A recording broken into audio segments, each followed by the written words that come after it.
Welcome back, everybody, to this episode of JAG Woodworking. Today, we're going to be building this tiny little picnic bench accessory. We'll do whatever you want with it. So let's dive in.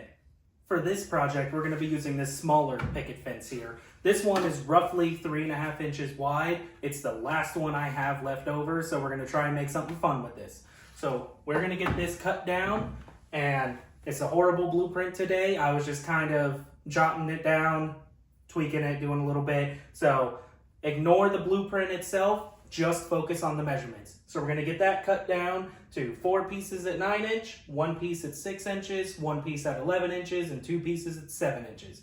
Then we're gonna take those 9-inch pieces, we're gonna get them cut down. So 2 of them are 3 inches wide and 2 of them are 2.5 inches wide. And I'll meet you over at the saw.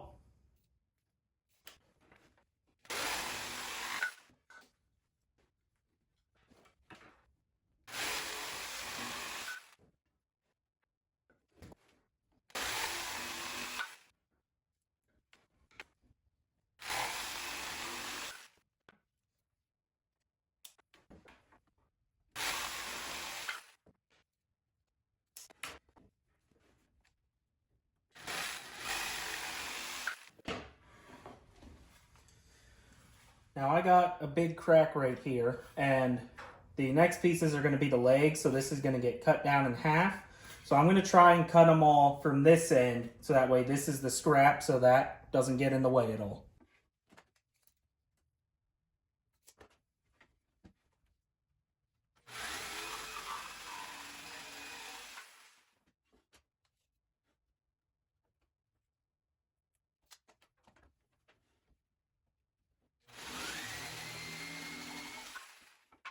Now that we got all those cut, we're going to take our 4 9-inch pieces. This is going to be for the top and for the seats. So we're going to set this aside for now. And then all of these pieces, all of the supports and the legs and everything are going to get cut clean in half. So a neat little trick to do this is you put your tape measure at an angle to where you come up to the nearest whole number that's easy to divide by 2. So I'm going to put the 4-inch mark right on this edge, and I'm going to come over here, mark the 2-inch spot, and so now that, if I measure from the side, is 1 3/4 exactly. So nifty little trick to make things easier on you. Let's get these ripped down. Another trick, just as a reminder, typically when we're measuring for our cuts, we're either going to measure to the outside point or the inside point. And so that way, either our piece over here or our piece over here is the exact size we want it to be. But since we're trying to cut these clean down the middle, when lining this up, you want to line it up to where your 1 3/4 mark is just about centered on the blade. Get just as close as you can get it.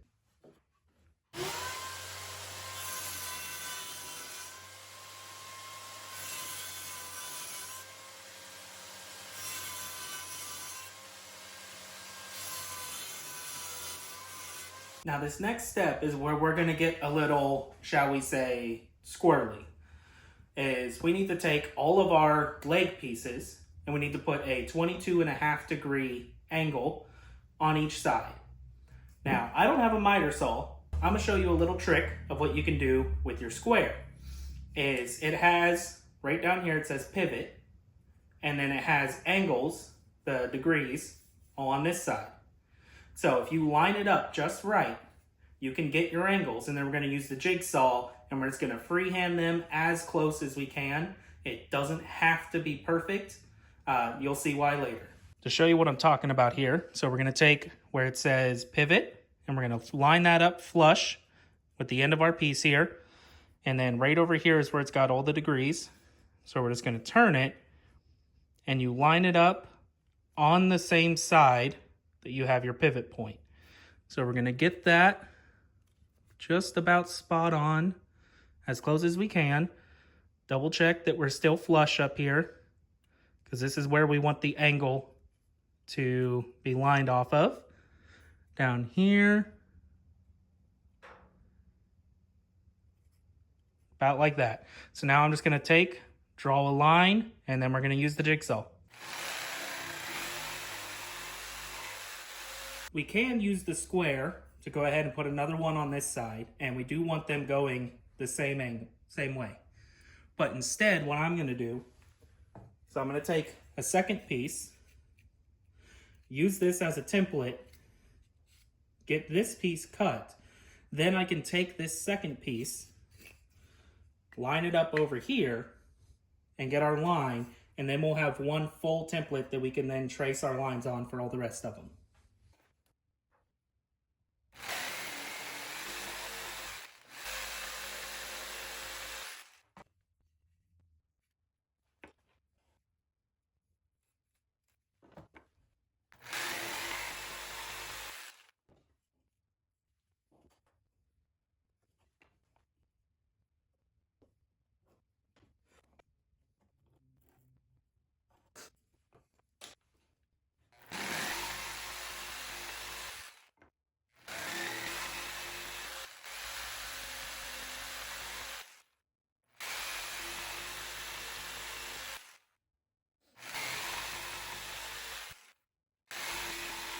Now the last thing I'm going to do with these legs is, since we were freehanding with the jigsaw, the edges are not perfectly lined up. I got them all lined up on this side as best I can. So I'm just going to take the sander and I'm going to clean these up so that way they can sit as flush as possible.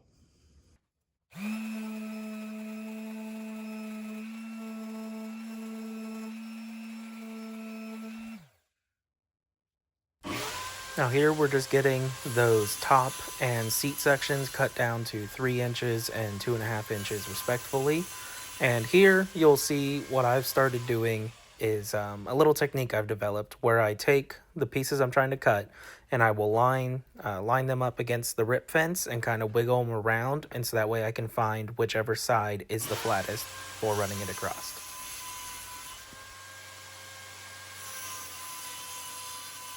The cuts on this one are a little more difficult than the picket fence planter box that we did in the last video, but I believe that the assembly stage of it is much easier. It just, everything kind of flows. I did one earlier as a practice run, and I was surprised at just how quickly this thing went together.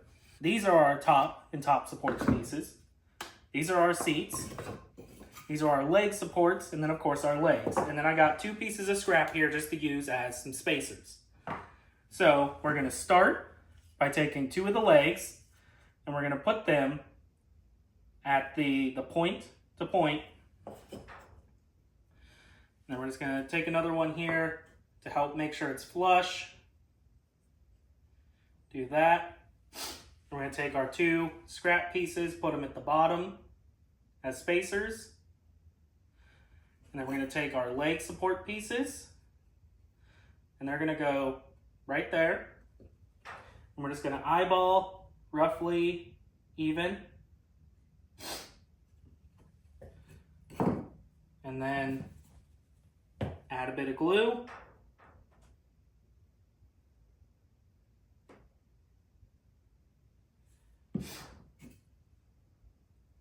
Put that down. We have a few moments here to make sure everything's lined up properly. And then we're just gonna put a few brads in it.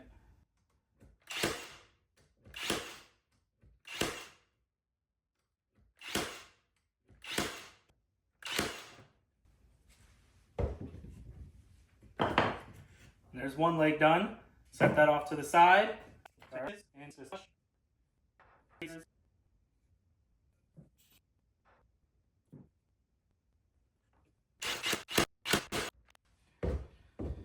There's our 2 legs. Now we're going to set all of this to the side. We're going to get started on our top piece first. So all we're going to do is find which sides we want lined up. So I'm deciding that this is the top. So I'm going to flip it over. And then again, I'm going to use 2 scrap pieces as a spacer. And that's going to go right there like that.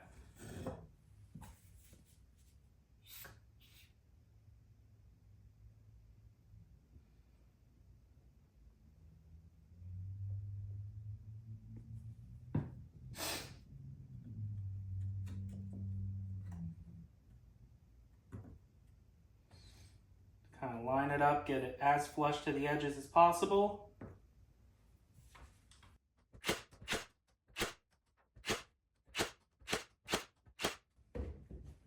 And we're going to do the same on the other side.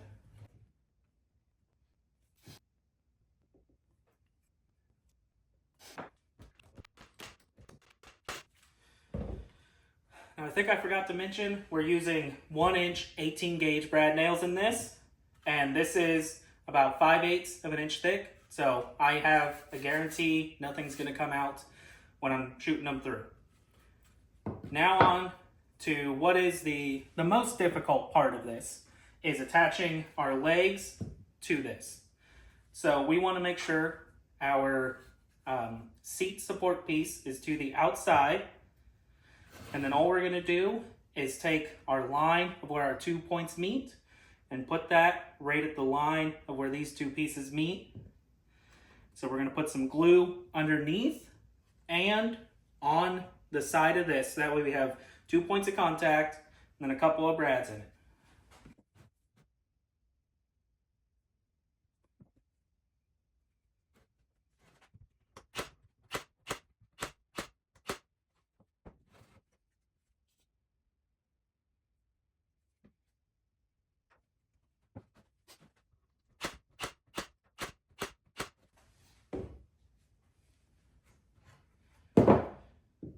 Now it's okay that it's a little teetery. The whole point of this is to be mounted somewhere, so that's okay. If I had a miter saw and I could make these a lot more even, that would definitely fix this problem right up. But trust me, the customer is going to go nuts for this. So now the final step is we're just going to take our seats, put some glue on here,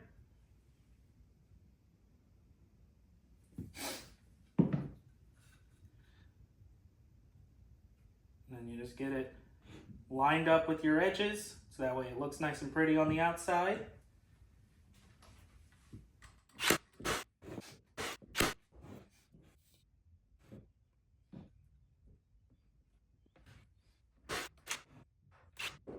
And there you have it. That is a completed miniature picnic table, aka, in case you haven't picked it up from the puns yet, a squirrel bench. So the whole point of this is you are like mounted on a tree or on the side of your fence, and then there's a few different ways you can put food on it. You can either drive a screw right up through the middle, and you can put a corn cob on top of it. I've seen some people cut a hole out and they put a tiny little serving dish so they can dump some like seeds in there. Or you can just put stuff straight on top of this. Be warned, it's probably going to fall off a little bit, but it's also just a nice little decoration piece that you can just hang somewhere. Now I am quite happy and quite surprised with how this turned out.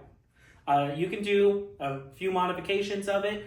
One side, we obviously want to keep the seat and the seat support flush so that way it can be mounted to something.